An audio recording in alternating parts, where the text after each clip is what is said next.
provide a history of what we're doing here, but to get things started, my family and I moved here to northeastern Wyoming from Southern California about 2 months ago. We put all of our animals that we had in Southern California into a couple of trailers and hauled them up here with our trucks, and we had bought this 40-acre homestead with a house and a barn and some other things that I'm going to take you along and show you. So we got here, it was December, and it was a heck of a time to be moving to northeastern Wyoming, but we're having a great time so far. So it's been just a little bit over 2 months, and I thought, well, I got this camera and I'd really like to see a chronology of what we do with this place as we're getting it set up. You know, part of me would really love to take you through this first tour of the farm and have everything just the way I have it in my head. And you know, I had to realize that's just not going to be possible, because this is going to be a long, slow process. But the benefit of a long, slow process is I can take you along and show you how we accomplish all this over time. So let's get started, and I'll take you for a little tour around the Rustic Hills homestead. All right, so I'm sorry for the glare of the sun, but here's our front gate, and we have a little person gate over there. As time goes, I obviously want to fix this up a little, may put some fresh paint on it. This is a view of our neighborhood, my kind of neighborhood. So let's open up this gate and go for a walk around the property.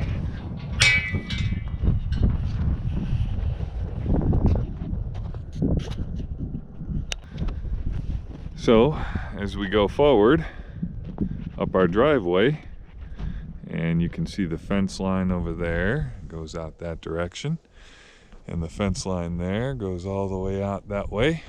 We actually own a little piece of that, let's see if I can get in the shot here, that treed area across the street. You know, I think it'll be great when spring gets here. I think the trees will really be relieved. So we own past the street, there's a couple acres, and then the rest of it, we go up the driveway.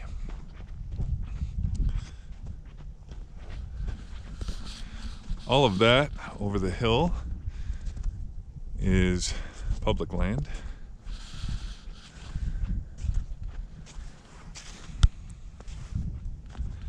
And we start to see our pond right here. And the pond is actually one of a series of ponds that are all connected by seasonal streams that I'm hoping here in the near future will prove to fill these ponds really well, and hopefully before next year I can deepen this pond. I thought there might be some catfish in it, but on further examination I found out that this is really just one big brick of ice right here, and it doesn't go very deep. But like I said, hopefully once things thaw out a little bit, and if I hit a drier time of the year, I will rent some equipment and see if I can get this a little bit deeper. Just got through a pretty significant winter storm, some really cold temperatures up here, and you can see we're now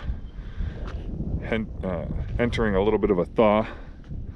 So everything's a little bit muddy right now, and everything's melting. Now this over here is our pig pen, and you see the pig feeder, and I'll get a little bit closer so you can get a better view. Now the pigs are some of my favorite animals personally, although I guess that's not really fair because they're all kind of my favorites in their own way. Barrels are what we were storing their feed in up until we bought the big pig feeder that you see over there. Now our pigs are American Guinea hogs. American Guinea hogs were the original homesteader's pig. My big boar over there laying down, he is about as big as this breed gets. He's about 375.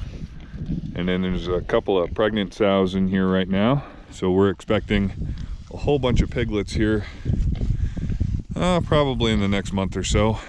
American Guinea hogs, their gestation is 3 months, 3 weeks, and 3 days.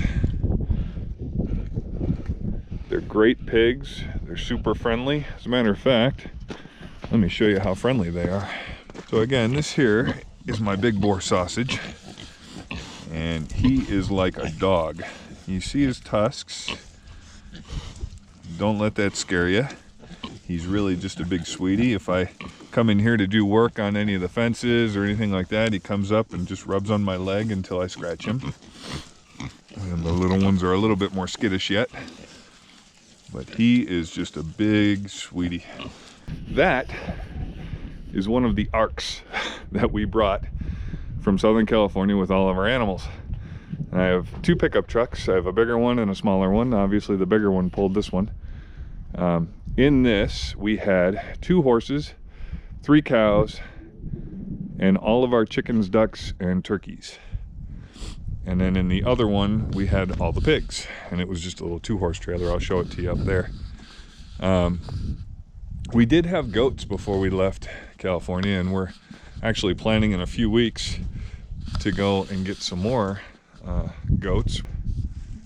So just a little bit more around the property. This is another little seasonal waterway in front. And a little about my family. We have my wife and I. We have 2 daughters. One's 13 and one's 12. And they are integral parts of this operation. They probably do most of the work, to be honest. So one of the things that I feel like I can sort of bring to this channel is that I have a full-time job. This is something I love to do, but it's not my full-time job. So I count on my family to help out with a lot of the day-to-day, and they do a great job at that. And then whenever I'm home on the weekends or in the evening when we have more sunlight is when I get a lot of my projects done. Yeah, they do a lot of work around here when I'm at my normal job. As a matter of fact, I'm not bragging, but I have a full-time job and a part-time job, plus this. So I have a herd of mule deer that I swear they practically live on my property. They've been eating the hay that we bought for the animals to get them through the winter. And I've had to be creative in trying to keep them off of our hay. I guess the good news is I know what they've been eating, so when hunting season comes, the meat ought to taste good, I believe. Where we are is kind of just coming up to the Black Hills region between Wyoming and South Dakota. Here up on the top of the hill, again, we have the pig pen down there, the barn, the house, and a whole lot of land that I'm going to do some things with. One thing I don't think you can appreciate on the camera from here, but I'll take you over there. We put up an arena and a round pen for the horse. What would be really nice is if we ran across some of those deer. Pretty much any time of day there's some on the property. It's a few good sized bucks, a few smaller bucks, and a whole bunch of does. So how did we end up moving to Wyoming? What was the idea? Started with the chickens, got the goat, ended up with a pig, and then it just grew from there. So the true name of the farm is Zufällig.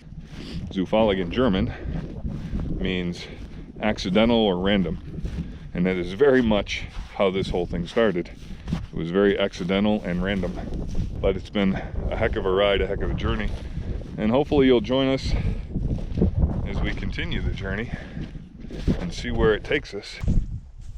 So Wyoming, a lot of grassland, which is nice. The cows and the horse will have plenty to munch on. There's also a lot of the sagebrush you might see.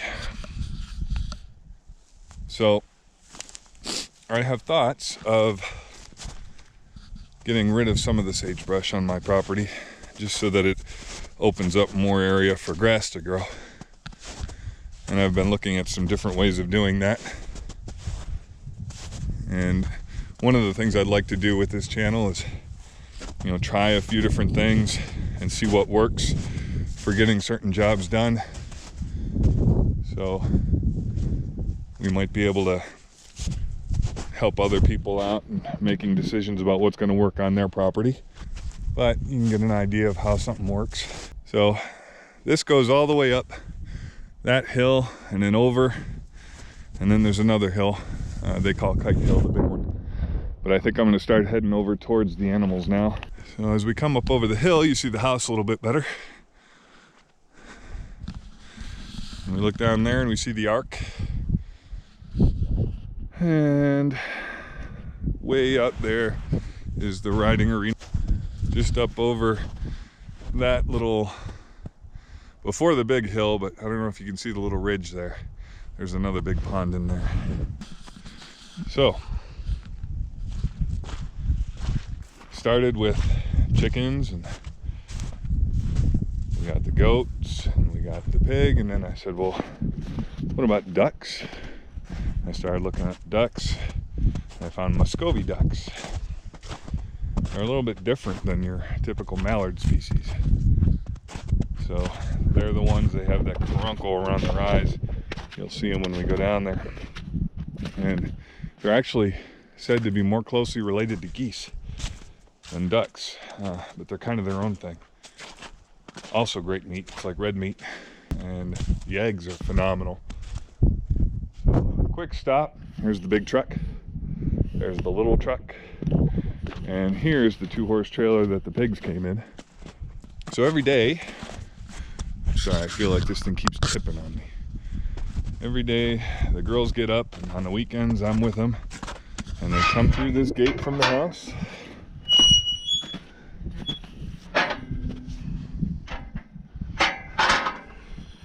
And they head down this little trail here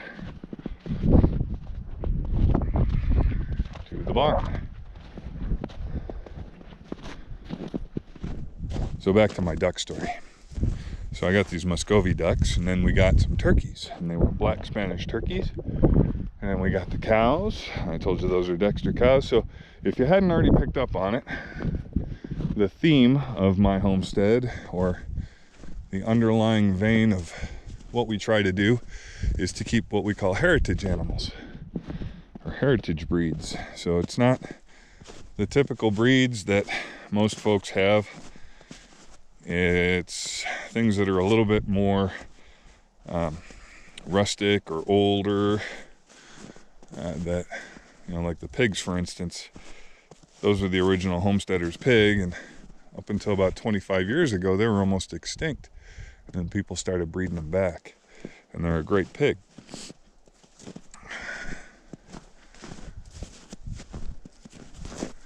So all that orange fencing you see there is me trying to keep the deer out of my hay. We did have probably a little bit more than twice that in hay when we first moved here, and now we're down to, I think, our last 2 bales.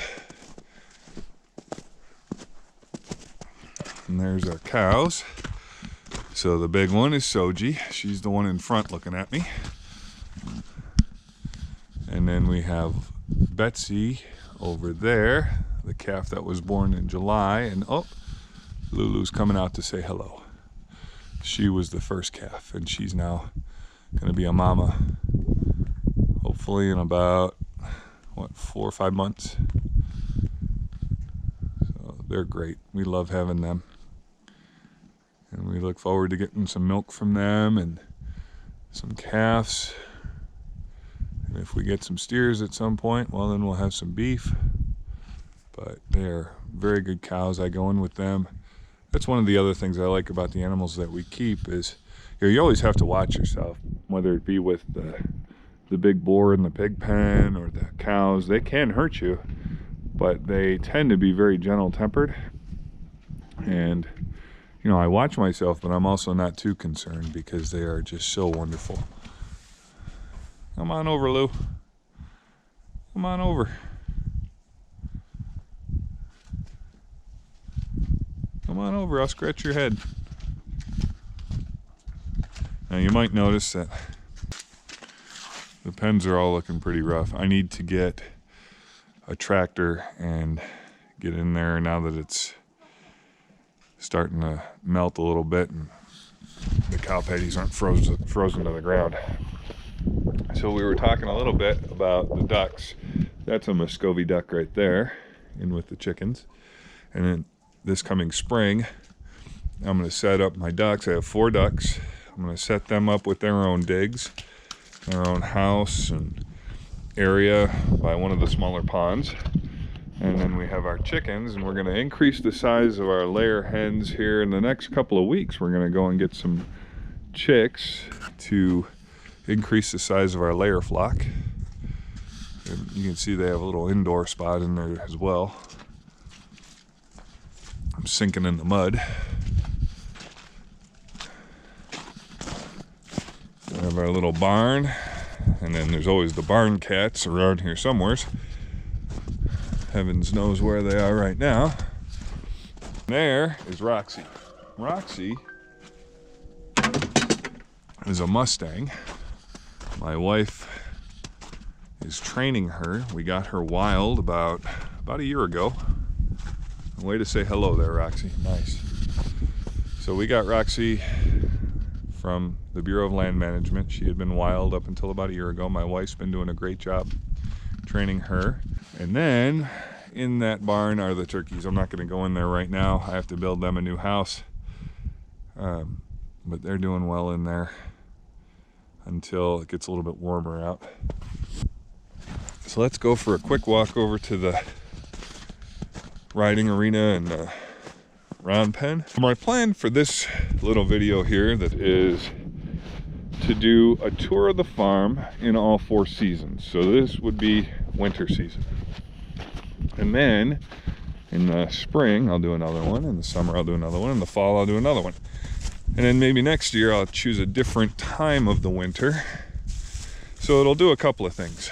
It'll show how the farm is in different seasons and what we're accomplishing. And of course, I'll try and put out videos on a consistent basis on just sort of how I'm doing different things. But it'll also serve as a chronology for me and my family to see where we started with this farm and where we're able to get to. So here we have a round pen,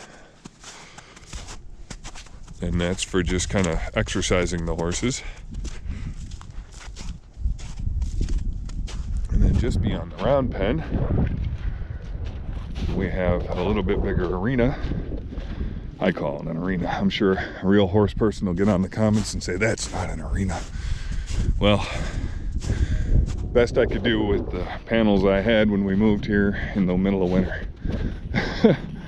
And in the spring, I'm gonna get a load of dirt and I'm gonna level all this out. I do have a tractor still in Southern California that I have to go pick up. A buddy of mine's holding it for me, and I love it. It's a 1949 International Harvester, little cub. It's only about 8 horsepower, so in the grand scheme of things, it's kind of gutless, but it's great for leveling out the round pen in the arena. You can do a little bit of work with those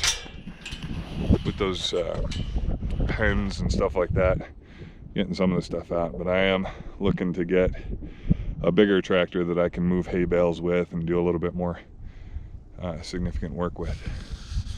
So that's our arena. Again, nothing special, but does the job. So that's most of the property. I mean, I didn't go all the way to each and every nook and cranny. I'm sure as we go, I'm doing different projects, we'll see more of it, and the more equipment I get to fix things up, you'll see how I use all that to get in and out of different areas.